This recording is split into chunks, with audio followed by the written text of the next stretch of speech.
Most people are struggling today. If it's your first time here, then welcome to this channel. If it's not your first time here, then hopefully you are taking advantage of the situation and hopefully you are betting on falling prices. Now in this video, I want to talk about the macro picture one more time. I want to talk about what potentially could depress prices further and why I keep my short positions open. Now, in general, there's a lot of correlation within crypto, right? So when Bitcoin is going up, then most altcoins go up as well. When Bitcoin is going down, most altcoins go down as well. Thus, we have to figure out where is Bitcoin going from here. And there are some very nice on-chain metrics that we can use to time the market. Now, none of those models are 100% perfect, but they do give us a nice tendency. And so we can simply use that also as a directional way to figure out, are we rather going up or down? It's not perfect to determine perfect bottoms and perfect tops, but it does tell us whether or not we are currently heated or rather cheap. For example, have a look at this. This is the absolute realized profit and loss. So we've got the Bitcoin price since May of 2020, a little bit of the remaining bear market, and then our recovery from 16K all the way to 100K. And we've got two events over here where the absolute realized profit and loss spiked. This is when the long-term holders took profit. And this is also where I sold my Bitcoin. So I sold some of my Bitcoin at 72K and then again close to 100K. It appears as if the long-term holders have already sold. And that should, in theory, not depress the prices anymore. But it's not that simple. Pretty much any market, but especially the cryptocurrency markets, they are a transfer mechanism from the very impatient people to the more patient people. So if you buy the things that are long-term enduring, that long-term go up, and you buy them at low prices, you tend to outperform the rest. We can see that with the current decline from 100K downwards, that it's all the short-term holders that are losing here. It's not the long-term holders. Have a look at this. It's the short-term holder percent supply in loss. And this wiggles around relatively aggressively. And currently, the vast majority of short-term holders are in losses. Here's the loss quantified. So that's now measured in Bitcoin, not in dollars. And we did see higher losses after the ICO boom, so the crash in 2018. But most of the time, we tended to peak out at similar levels. The short-term holders are really feeling the pain right now. It's the meme coin gamblers, it's the AI agent speculative money. It's not the long-term Bitcoin holders. Because here's a direct comparison. In red at the bottom, we see the losses by the short-term holders. In green at the top, we see the entity adjusted gains by the long-term holders, so the realized gains. The long-term holders exited whenever the rally tended to slow down. So at 72K, then subsequently we went down by around 30%. The long-term holders also made a lot of gain when we hit the 100K mark. But right now, it's the short-term holders that are realizing their losses and the long-term holders that are still dumping on those short-term holders. So because of that dumping, the price is going down. Now, when the short-term holders are already massively in losses, there's probably not going to be that much more selling pressure by those people, right? They're probably just forgetting about this. There's a lot of apathy in the market. Most people aren't even watching crypto videos anymore. However, just because the short-term holders aren't selling anymore, that doesn't mean that the long-term holders are finished already. This here is the short-term holder relative unrealized loss. And with it, we've also got some deviation bands. So that's based on volatility. Whenever we spike above the two standard deviations, we see maximum pain for the short-term holders, and we aren't even yet at those levels. So if you're already down 50, 60, 70% with your portfolio, you haven't even seen the beginning. Things can get worse much more. We have seen way worse times in the past due to various reasons. So this was just market exuberance, right? This is when all of those ICOs crashed. This was then the final minor capitulation. Here we've got the COVID crash, and here we've got the contraction of technology stocks. Currently, technology stocks are still pretty high. The best time to get risk on, the best buy to buy is when it's not just the short-term holders that are in losses, it's when also the long-term holders are in losses. Yes, crypto is a transfer mechanism from the short-term holders to the long-term holders, but that doesn't mean that the long-term holders are never in losses either. We want to see pain across the board in the entire market in order to get really risk on. Right now, for Bitcoin, the net unrealized profit or loss is still positive. Most people, or at least most Bitcoin, is still in profit by 48%.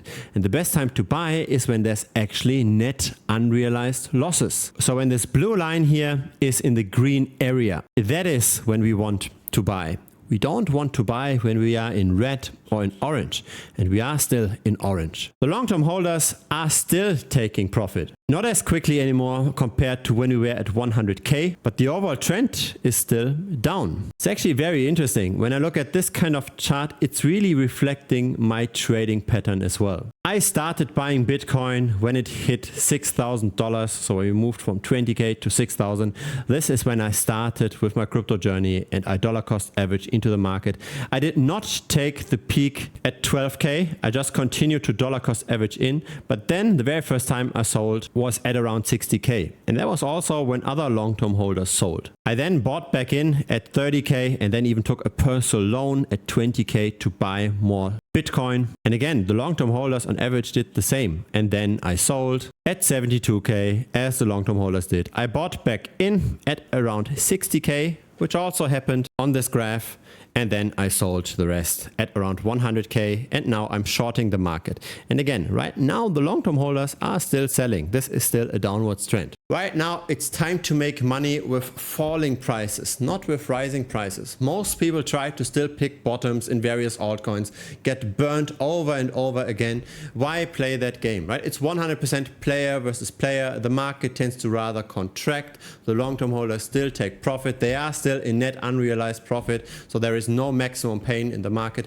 Why not have the odds in our favor? If everything is going down, why attempt to find the next CRO or the next EOS or the next HNT when everything else is red, right? You can simply just flip this chart and make money for everything that is red over here. It's not as straightforward as betting on rising prices, right? It's not pressing the buy button. We have to figure out what is collateral, what is a health rate, how can we avoid getting short squeezed, how do we do risk management. All of those kind of things have to be learned, but once they are learned, then this is a pretty easy game. It's much easier to make money in bear markets than in bull markets, because in bull markets we have to still find the few winners that outperform everything else. In bear markets, everything is going down. When the game is about rising prices, when the market is expanding, when new short-term holders come into the market, then it is a winner takes most game. But when it's about a contracting market, when prices tend to go down, we can pretty much bet on everything. All we have to do is to avoid the few winners. We just have to stay away from the things that might still get some attention. But that's rather straightforward, isn't it? Have a look at this very long-term Bitcoin chart, right? There's nothing scientific about it, but I still like to look at this every now and then. We just have two curved lines, and coincidentally, right, over this very long-term chart starting in 2010, the bottoms really align quite nicely on this chart, and so do the tops. For whatever reason, this connects pretty well. Maybe this is a self-fulfilling prophecy. Maybe enough people look at similar charts like this. But when we just check out where are we on this chart, then the downside is much, much larger than the potential upside.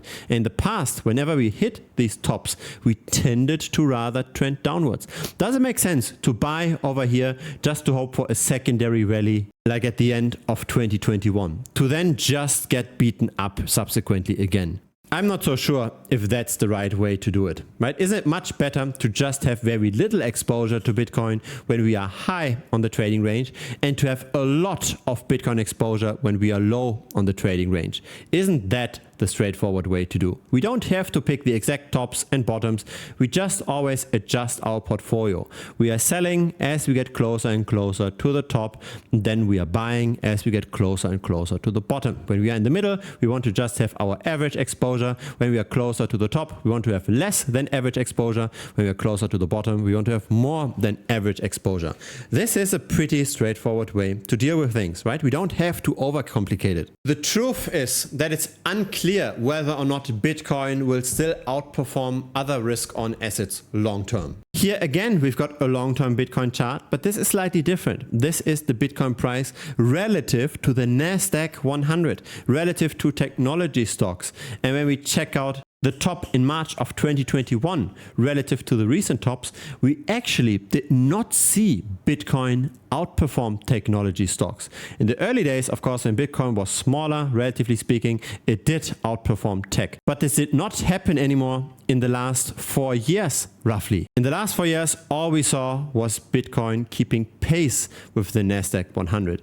Now, if this is our bearish case around Bitcoin, if we work with the very bearish assumption that maybe all of Bitcoin adoption has already happened and that it's now simply just going in sync with other risk-on assets like the Nasdaq and it will not grow further, which I believe is not likely. But let's work with this very bearish scenario. That would then mean that it only makes sense to buy Bitcoin when it's exceptionally depressed. So let's say it continues to run more or less with the Nasdaq 100, but it does have more volatility and it sometimes crashes versus technology stocks by more than 80%. Then doesn't it make sense to wait for those crashes, right? Doesn't it make sense to not buy now, but wait for another 10, 20, 30, 40, 50% decline potentially? Or in other words, buy whenever the market as a whole is in losses, right? When the realized price is above the current price.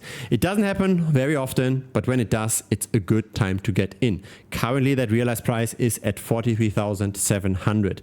I'm not saying that we're going there tomorrow, but we could go below the realized price in a year or two, right? We have been there several times in the past, and it would be quite foolish to assume that we're never going to hit that realized price anymore in the future. I think at one point, the market will be very depressed again. And that's then the ideal time to get risk on. It's not buying the dips on various altcoins right now. Nobody knows what's going to be the next altcoin that everybody will talk about in 2 or 3 years, right? Altcoins rotate. Nobody talked about AI agents 3 years ago, right? 3 years ago it was a completely different narrative. People speculated on decentralized finance. So yeah, I believe that most crypto communities are currently losing money, but not us, right? We are betting on falling prices, and I'm sharing all of my positions. I'm also sharing how I open those positions, how to do the risk management. I'm sharing all of that with the premium members as well. So that's down below. It's thebitcoinstrategy.com. We are currently printing, and hopefully this will continue for a while.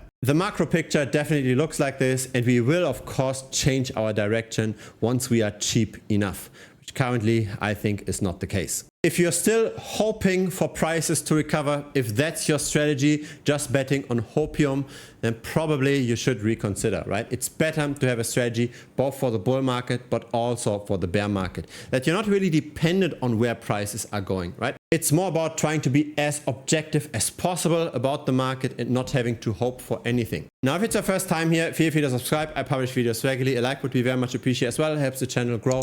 Looking forward to seeing you on YouTube and of course also in premium. See you later. Cheers.